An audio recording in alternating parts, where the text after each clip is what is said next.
I th- In the name of God, the compassionate, the merciful, I thought before I start, I should ask two questions. And these are hopefully preparing for the talk. One is, in this room, who thinks that God of Muslims and God of Christians is the same reality, and who thinks that these are two different realities? So maybe we can think about people who say they are different realities. Is there anyone who thinks God of Islam is different from God of Christianity? No? Okay, so this is good progress.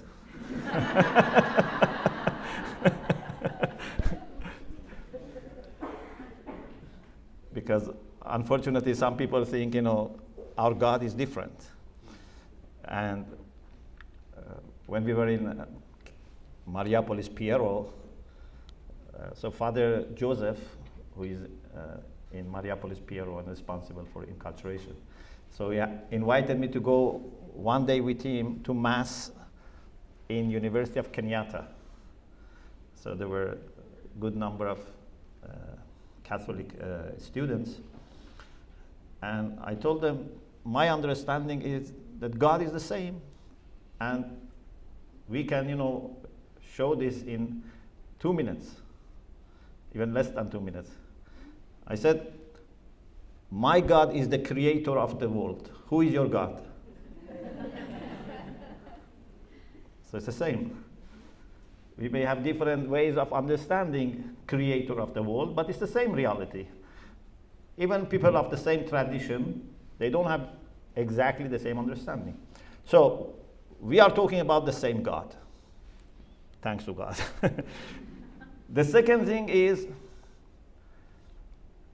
if God, this is more difficult. So if God is central in your life, I know as Focolare, as those who are in formation, and even as students of Sophia, maybe they are not all, trying to have a religious life, but I'm sure you have come to Sophia because God for you was important. So if God is central in your life, number one. And number two, if there is another person that God is central in his or her life, okay? How much do you share?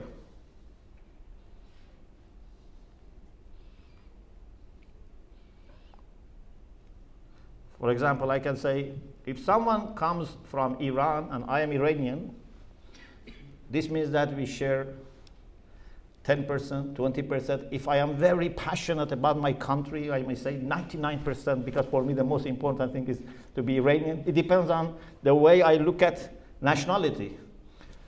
For example, two people who are fans of football club, sometimes if they are from the same club, this is 100%.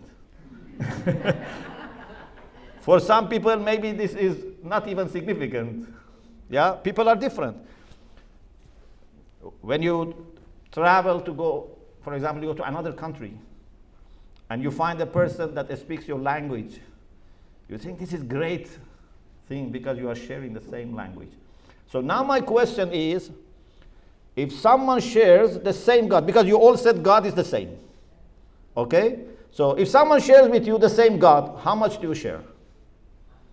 And God is the center of your life.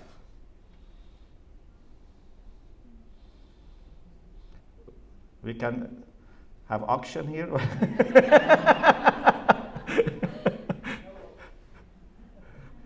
So can we say 50%? No.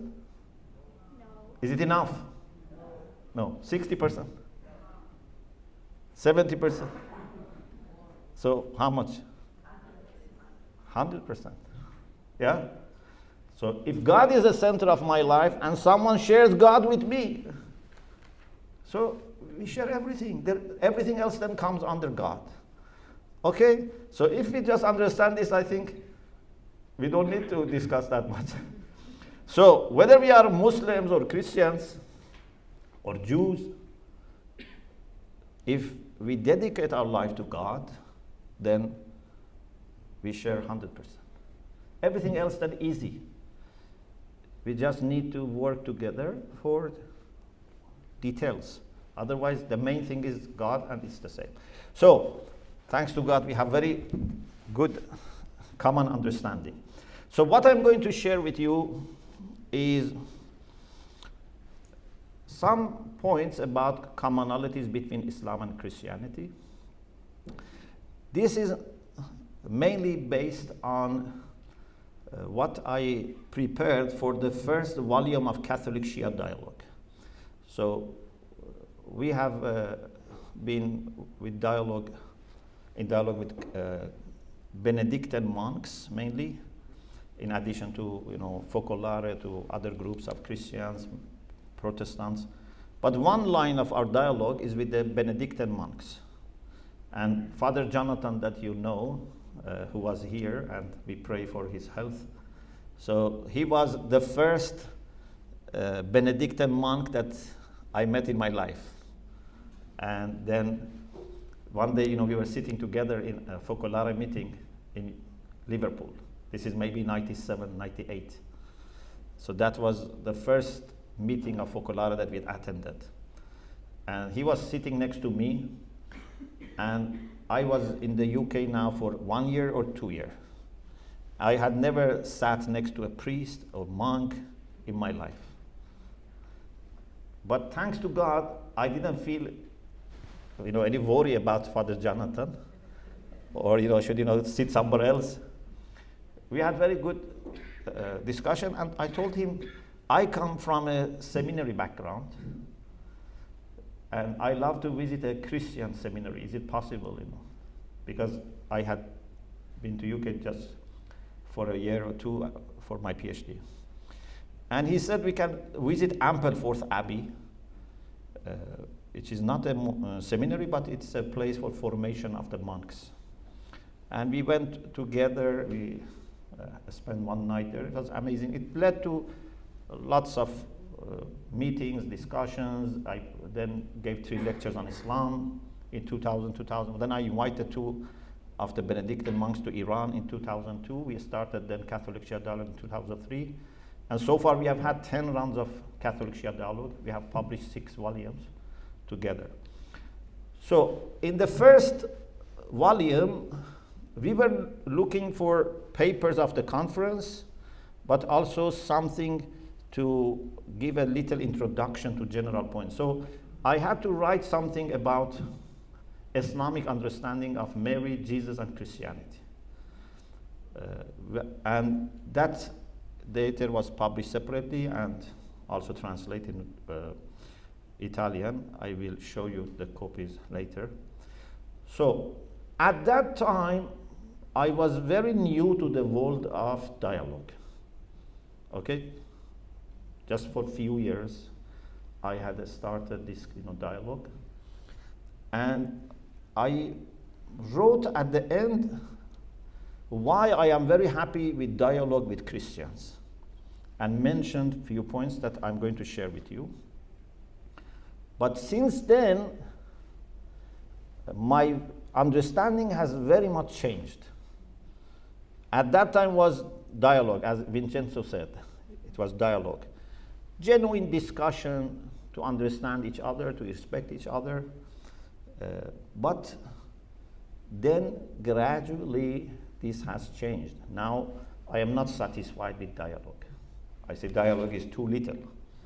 Yeah, dialogue is just to begin. We need unity. Unity is much more than dialogue. So I use this example always. I say, for example, if a man and woman want to explore the possibility of marriage, they will have dialogue. Yeah? But when they marry, it's not just dialogue. Marriage is more than dialogue, it's a unity. Yeah? You share life. You share your plans, ideas with each other. If you want us to have dialogue, this is too little. So, over time, my understanding changed, not in the sense that I came to know that I made mistakes, but I came to know that it's much more than that. You know, like for example, I was seeing a black and white picture, but now I see a colorful picture. Yeah, it's not contradicting, but it's different. So the way I look at Christian-Muslim relation now is not contradicting my view at that time, but is much more, developed. So still, those points are correct, but I have always to add to them. Yeah, it's like, what you learn in the primary school and what you learn in high school or university. So they are not the same, although they don't contradict each other. So, what I'm going to share with you is those points about commonalities between Islam and Christianity that made me very happy to start this journey and continue.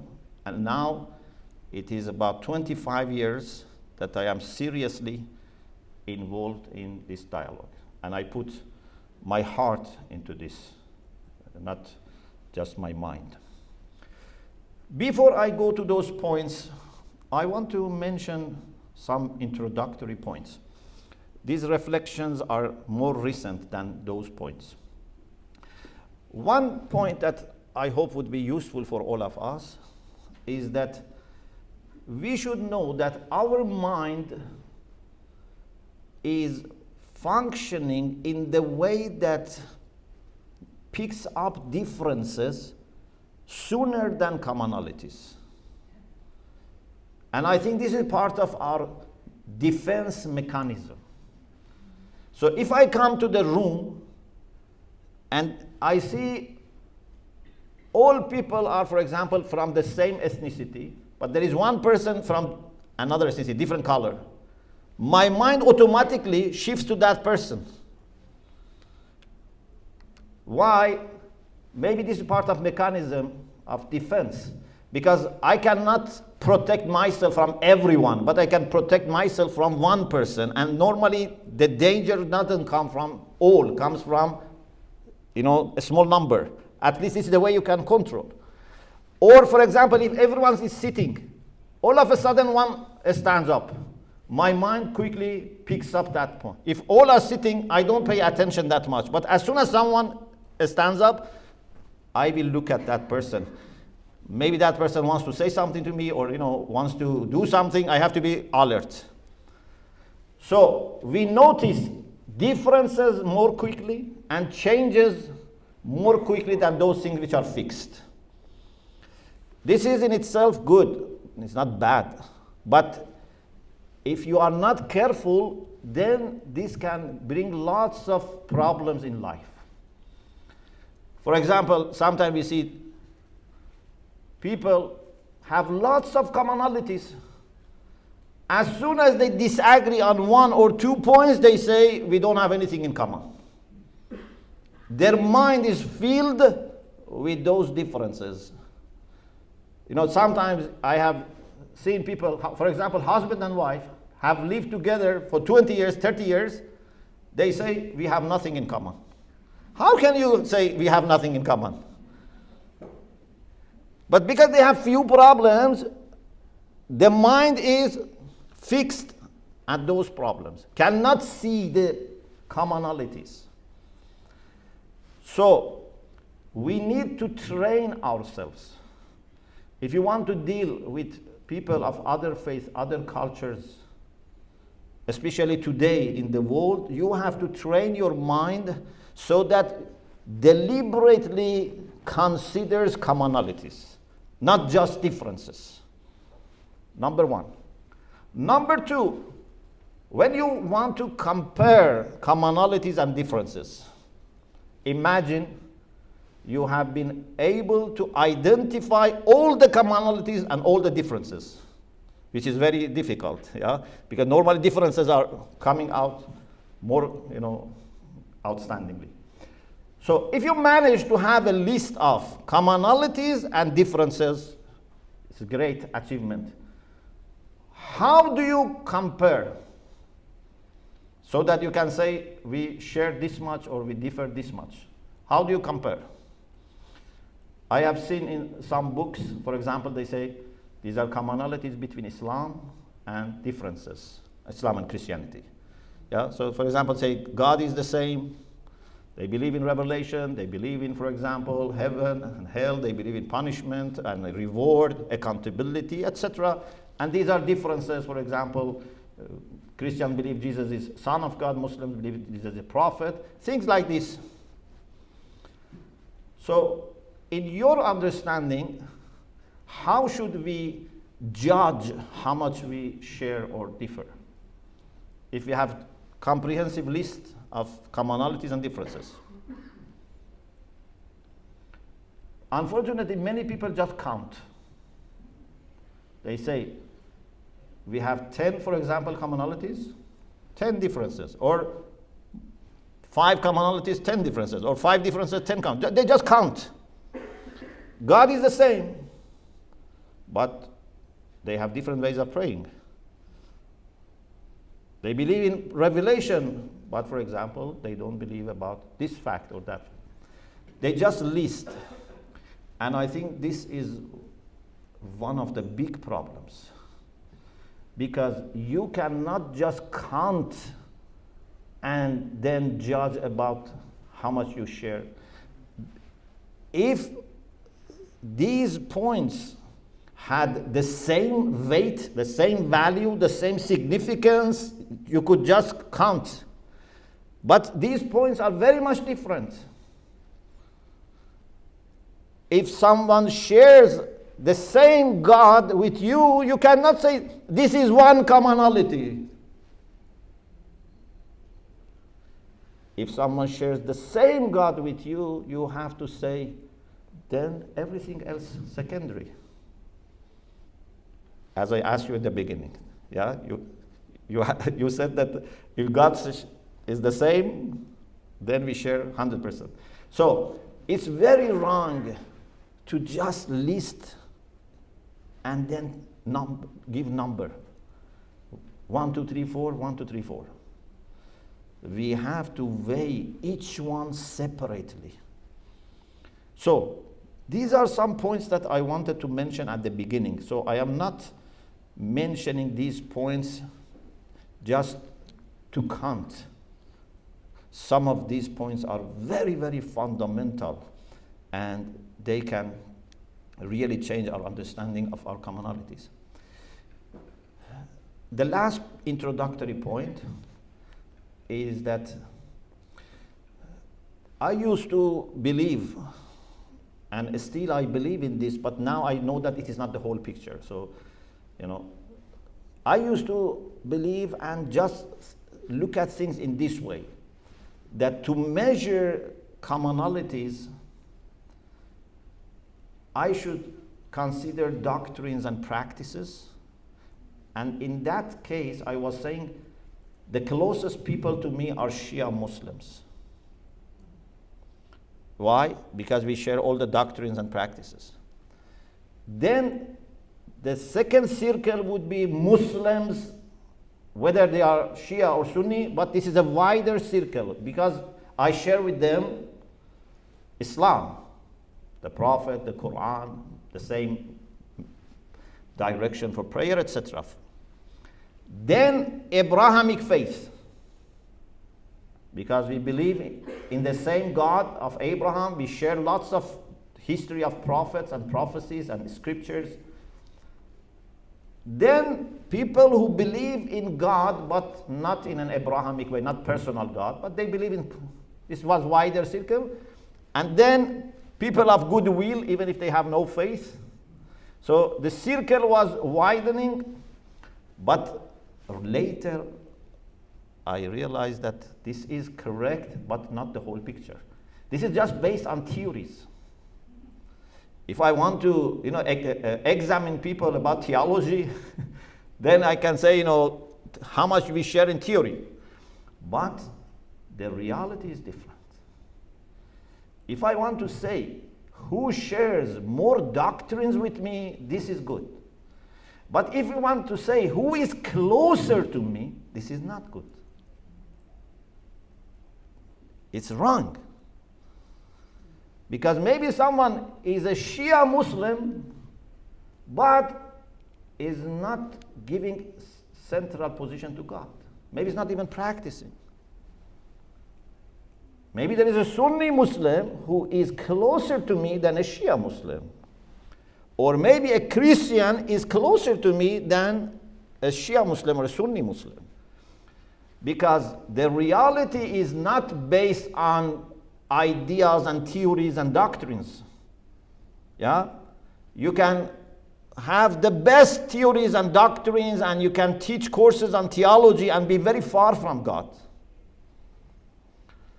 So, who is closer to me if I am trying to dedicate myself to God? Whoever is closer to God. Okay? So now I look at it in different way. I say the closest circle are the people who have dedicated themselves to God, whether they are Sunni or Christian or Catholic or Protestant. I'm not saying there is equal number, or I'm not saying the percentage is the same. No, we don't know. God knows.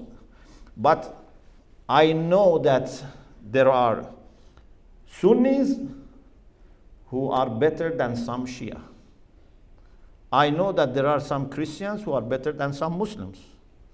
And also, there can be the other way around. These cannot be decided by doctrines.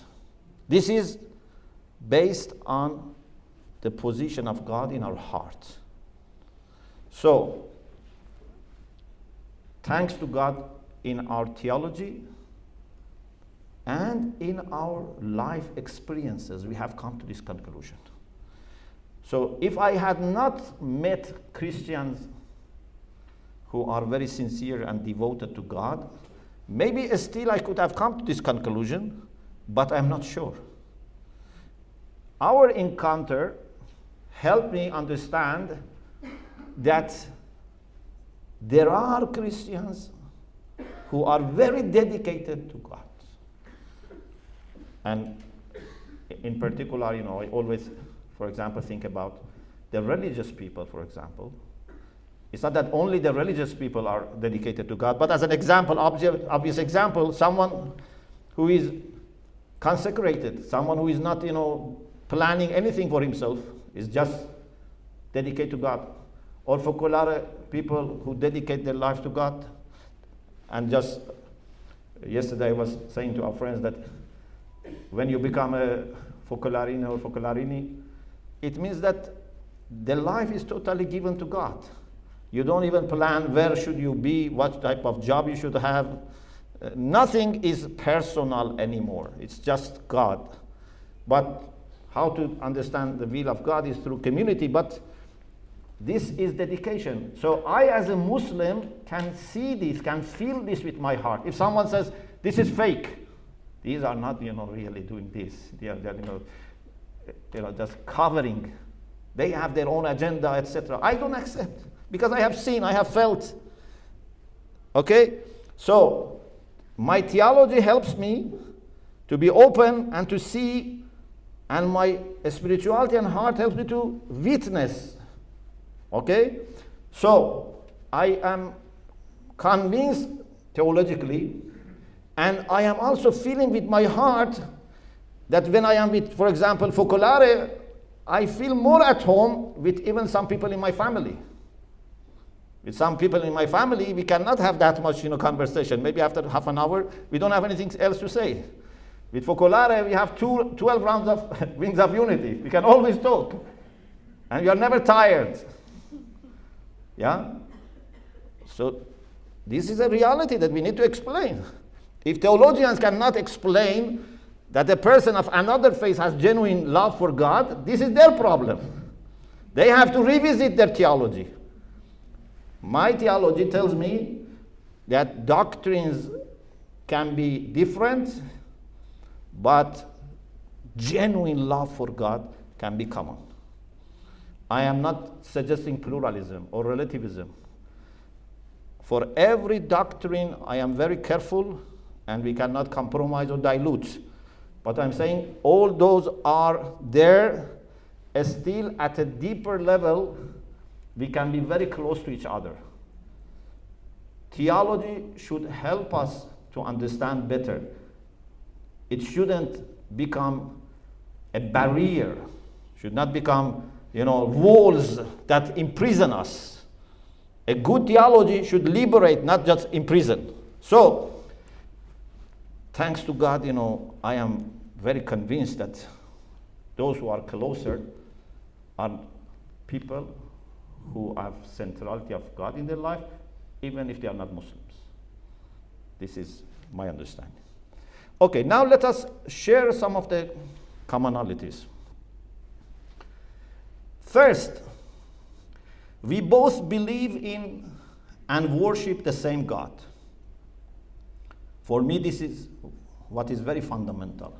We worship the same God who is one. Unfortunately, there are some Muslims who think that Christians do not believe in one God. This is a common mistake among some Muslims. They think because Christians believe in Trinity, they don't believe in one God.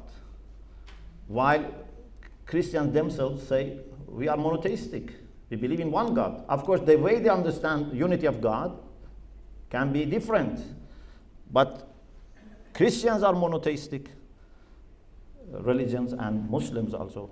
So we believe in the same God, and his personal God is God of Abraham, who is merciful, who is benevolent, who is omnipotent, who has knowledge of everything, who is present everywhere. These are very important things. This is, for me, just the first one is enough. That we believe in the same God.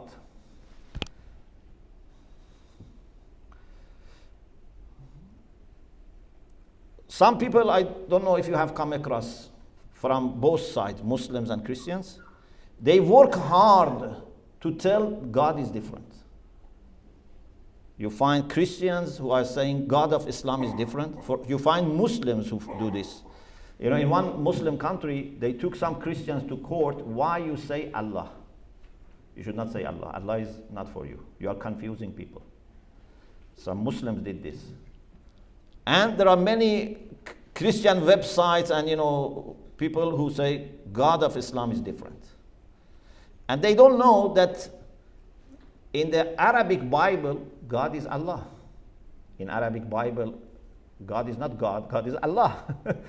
It is a language. Language should not, make us unable to see. That's a common reality. If, I don't know, maybe you have heard this story from Rumi. He says that there were different people. One was Turkish, one was Arab, one was Persian. And they were traveling together, and they were, trying to decide what should they eat.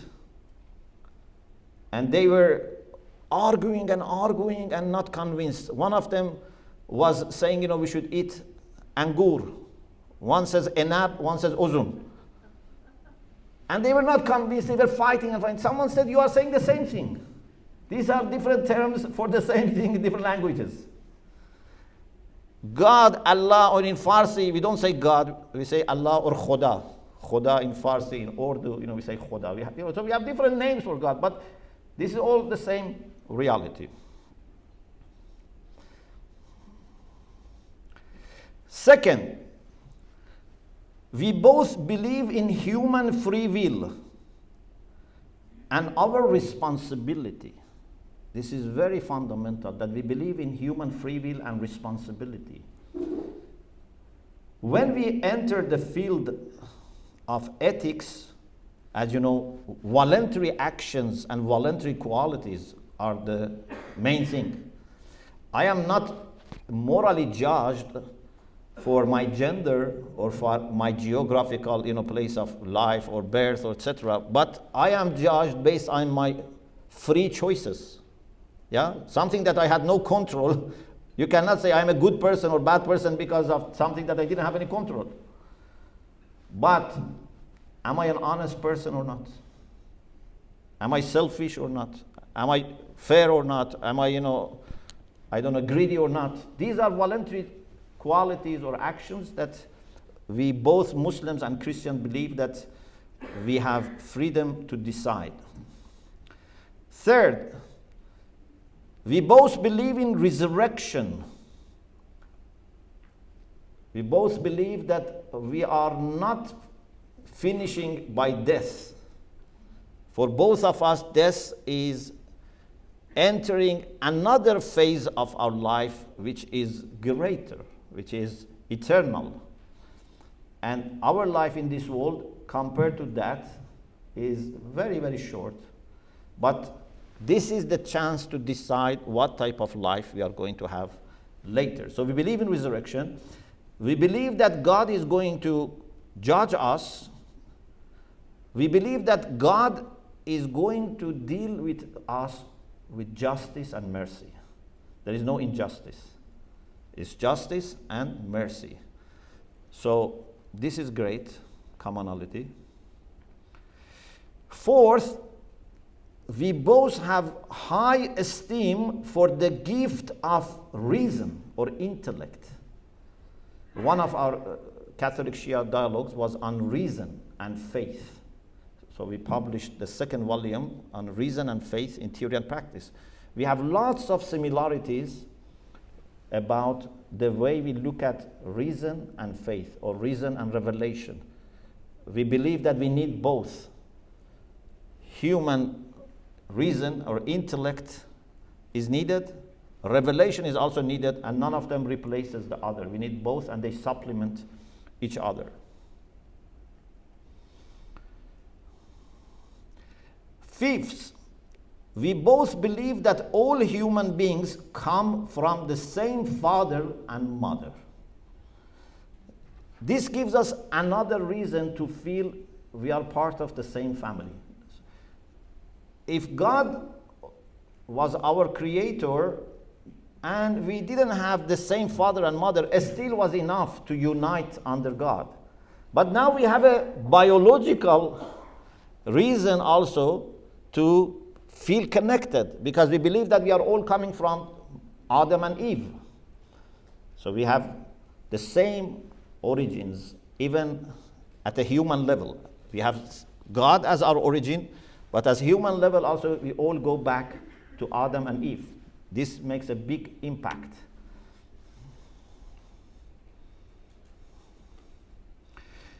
And therefore, what is very important is this view would not leave any space for racism. We don't accept racism. Maybe in the course of history we have sometimes been racist, and maybe still some traces of racism is in us. But this has nothing to do with our religions. If some Muslims are racist or some Christians are racist, this is not because of Islam and Christianity. This is not what, Prophet Muhammad or Jesus, told people to be racist. No. This is human problem that if we are not careful, we bring it to religion. It's not that we take it from religion, we bring it to religion, unfortunately. Wrap it with some quotations and, scriptures. So we justify then racism sometimes. But we have no place for racism. How can you be children of the same God and the same father and mother, and then you be racist? It's impossible.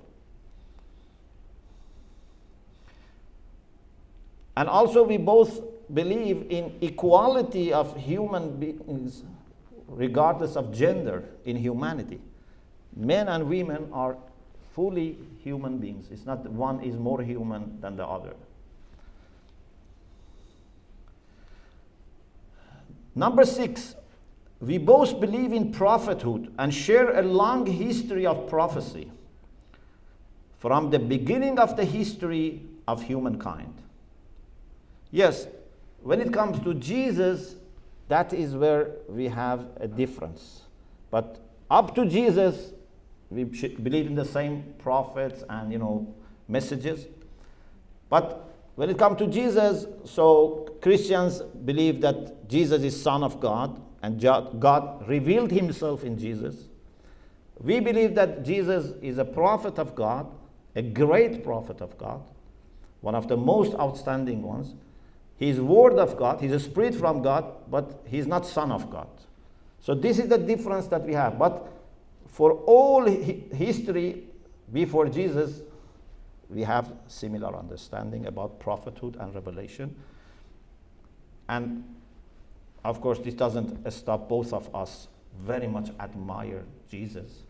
And the next point is that we have a special regard for the prophet Abraham, who is our common father.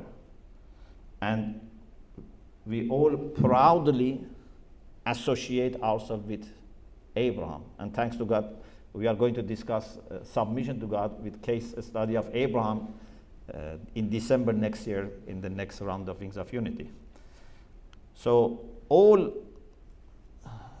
Abrahamic faith today, Muslims, Christians, Jews, either through Isaac or through Ishmael, they go back to Abraham. And he is our common father, he is our role model. And our prophet was saying that we all should go back to the path of Abraham. So in some lectures I have explained that Islam is not a new name, unlike what many people think, even many Muslims think.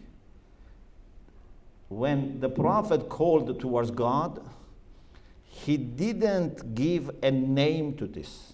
And he didn't let people to give a name, to say, for example, this is Muhammadan religion. It's not Muhammadan religion. This is the same religion of Abraham and Isaac and Jacob and Moses and Jesus, which is to surrender yourself to God. So the Quran says that our prophet was a follower of Abraham. Abraham was a follower of Noah. Noah was a follower of previous. So this is one line. In any case, we both admire Abraham and regard him as the role model of all who believe and the champion of monotheism. 8, we both have great reverence and love for Lady Mary and her son, Jesus. We believe in the virgin birth of Jesus, and we await his second coming. This is very important. We are waiting for second coming of Jesus. Actually, my belief that we need to be united at the end of time so that together we can welcome Jesus and 12th Imam to this world is what makes me so interested in working to bring Christians, Muslims together. Benny, I think was in Luminous Connection, you talked. Now you understand why we are so passionate about Muslim Christians working together, because we look at it as a fact that we share a lot, but also as a strategy, because we believe that we need to bring people closer to each other. If we want Jesus and the 12th Imam to lead humanity to maximum fraternity, I cannot sit and say, okay, I wait till this happens, and then I join them. From now, we have to work for unity. We need to bring, as much as we can with our humble capacity, bring people together to prepare for coming of Jesus and the appearance of Imam Mahdi. So Piotr will discuss some of this today when he has this defense. 9, we both share a great concern about the challenges of the contemporary culture of materialism, secularism, consumerism. In the joint statement of the Pope and Imam of Al-Azhar on human fraternity, you see a list of all the challenges that we as Muslims and Christians, acknowledge that we have this problem. These problems are not for Muslims only or for Christians only. It's for all of us. Sometimes I think, unfortunately, commonalities didn't unite us. Maybe problems will force us to unite. Yeah? Because sometimes in the family you have problem, but if neighbors are annoying you, family can get united. So we have internal forces and external pressures to be united. And if we don't unite now, we have no chance of survival. My idea is that no faith community alone can stand these challenges. These challenges are huge and great and very deep. The only chance we have is we work together and form a united front. With united front, we can protect ourselves and help the rest of humanity. And when you look at the document of human fraternity, it's amazing, how they have identified the problems. And then in the Pope's letter of universal fraternity, he mentions the same things. Actually, it's like an extension of the same document, which is very interesting for me, because it's not that Pope Francis has two strategies. One, when he's talking with Muslims, one, when he's talking to the Catholic world. It's the same concerns that he has. So he's consistent. It's not that he says, okay, with Muslims we say this, with Christians we say something else. No, it's consistent. So we have the same understanding of challenges. Number 10, I believe in complete harmony between all divine revelations and prophecies. There has never been any rivalry or enmity between the prophets. Islamically, we believe there were 124,000 prophets. 124,000 prophets. The late Imam Khomeini used to say, if all these prophets lived together, they were not fighting. Sometimes two people, maybe two imams or two priests, cannot live together peacefully. Sometimes. If there is one parish, two priests or two imams, maybe they cannot live peacefully, maybe. But he was saying 124,000 prophets, if they lived at the same time, in the same place, they would have maximum brotherhood. There is no problem between prophets. There is no problem between revelations of God. It's not that God says to one community something, and then he thinks, no, this is not good. We have to change it. So we say to another community something else. The same God, the shared humanity, make the core message of all these revelations the same. And the Quran says, لَقَدْ بَعَثْنَا فِي كُلِّ أُمَّةٍ رَسُولًا أَنِ اعْبُدُوا اللَّهَ وَاجْتَنِبُوا الطَّاغُوتَ. The core message for all the messengers was that people should turn towards God and avoid the devil and the evil. So, messages are the same. Later, I came to, much more points to support this idea. So now, for me, it's very clear that according to Quran, there has been only one religion. All prophets had one religion. Jesus didn't bring a new religion. Moses didn't bring a new religion. You read in the books on history of religions, who is the founder of Christianity?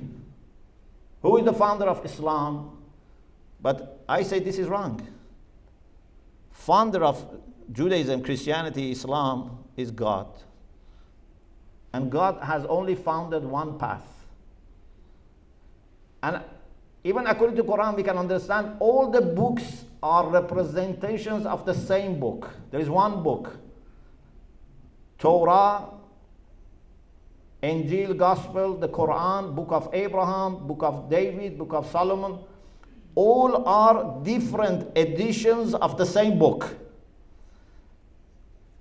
99% of Muslims don't think like this, but the Quran is saying this, that this is one book, one religion, one nation. Yesterday I quoted 2 verses of the Quran that God says, after referring to all the prophets, he says, this is your nation. United nation, not United Nations.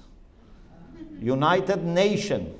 We are all part of united nation which is spread all over the world and all over history. Christians at the 1,000 years ago, for example, 2,000 years ago, believers 300 years ago, 3,000 years ago, doesn't matter. All are part of the same nation. And God is the same Lord for everyone. So, there is harmony, and more than harmony, unity between these revelations and scriptures. And you know that we as Muslims should believe in all the prophets. If I say, I believe in these prophets, but not in the rest, I am not a Muslim. If I say, I don't believe in Jesus because I have problem with Christians, so I exclude this, I'm not a Muslim. I have to believe in all the prophets and messengers and all the books. آمن الرسول بما أنزل إليه من ربي والمؤمنون كل آمن بالله وكتبه ورسله. I have to believe in God and all the books and all the messengers.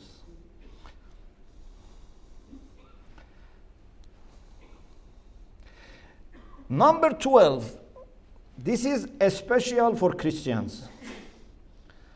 So we have lots of commonalities that I could share with the Jews as well. But sometimes we have a specific reasons extra. For example, one of the things that helped me a lot was that the Quran shows great affection for Christians because of their humility, their search for truth, and their sympathy with Muslims. For example, in chapter 5, verse 84, God says, you will find the nearest among men, among human beings, to the believers to be those who say we are Christians. The closest people to you are those who say, قالوا إننا نصارى, we are Christians. Why? Why they are closest people? This is amazing. Number one, ذلك بأن منهم قسيسين والرهبان. One reason is because among them there are priests and monks. Can you imagine a religion comes, a scripture comes and praises clerics and religious people of another community? If it was not from God, they should be the rivals. They should be the first people that you should attack. Yeah? Anyone who wants to attack Christianity, what would do? First attack the church and the Pope and the priests and the monks. Yeah? Because these are the people who keep the community together. God starts with praising these people because these people are also working for God. And God says, because there are priests and monks among them, you find them, they are very close to you. وَذَلِكَ بَأَنَّهُمْ لَا يَسْتَكْبِرُونَ. And also because Christians are not arrogant. True Christians are humble. And thanks to God, we see these Christians exist today. It's not that these Christians, have perished. We see these Christians are today. We see good priests, good monks, humble Christians today. So this gives me courage because Quran is telling me that these are, people that are genuine. And there are lots of other things about Christianity and about the fact that followers of Jesus will be in this world till the end of the world. So there are lots of points here. We need another time just to talk about Islam and Christianity. I'm very quick now. 13, through my close and intimate relationship with many Christians, I have come to the conclusion that the Quranic praise of Christians at the time of the Prophet can be witnessed in Christians today. Sincere and humble Christians have not perished, thanks to God. Not every Christian, not every Muslim is, good, but there are many who are good. Yeah? Because sometimes people say, look at what this person or this, country is doing. These are Christians or these are Muslims, you should not be deceived. If there are bad people, this doesn't mean that they are representing their faith. Always you can find among all people, people who are not genuine. When you meet someone from another tradition who is good, you can say, this person is good because he follows that tradition. But if you don't have a good impression of another tradition, then you say, this person is good by accident. Muslims are not good, but this person is an exception. Christians are not good, but these people are exceptions. We don't look at it this way. If I see one Christian who is good, I say, this is the typical Christian. If someone is not good, I said he is not true Christian. So this should be the way that we look at each other. And finally, it helps me to see that my Christian friends also echo my appreciation and respect and love for them and for their faith. Of course, if Christians also don't show openness or love to me, still as a Muslim, I have to do it. Yeah? So I always say to people that don't go for dialogue with the expectation that you will receive something.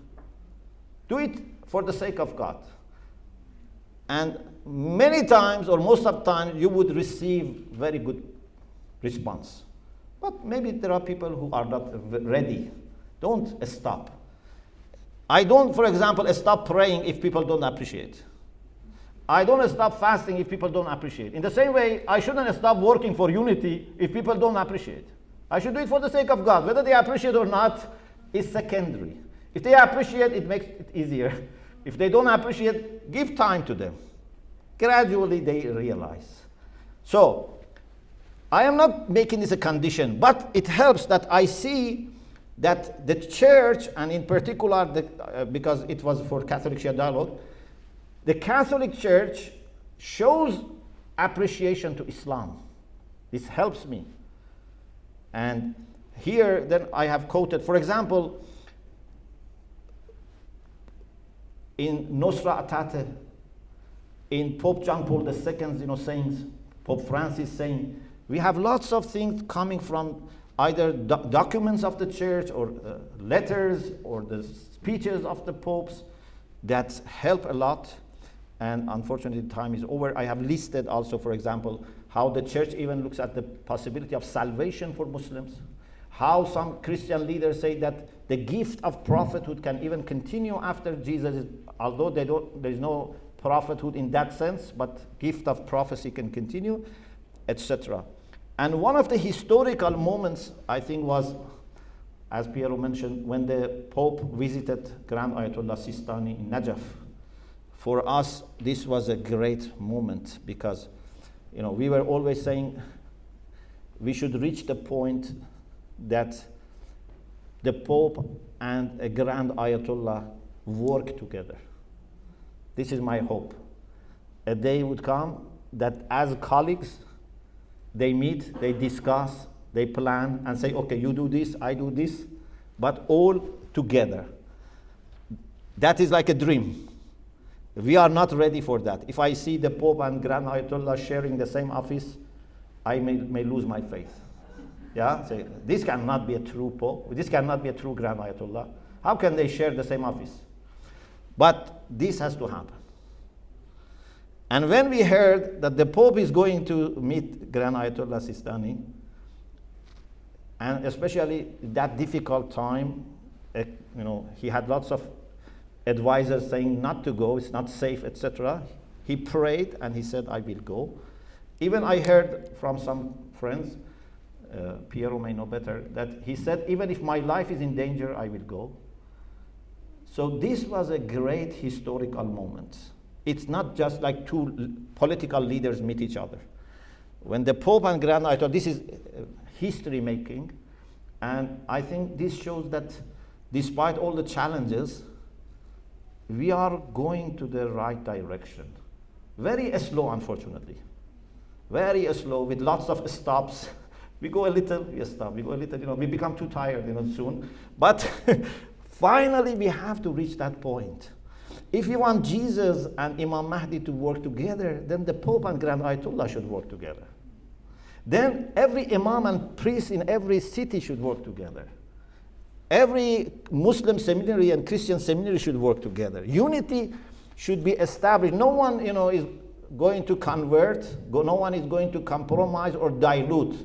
Be as strong as you can, but be open for unity.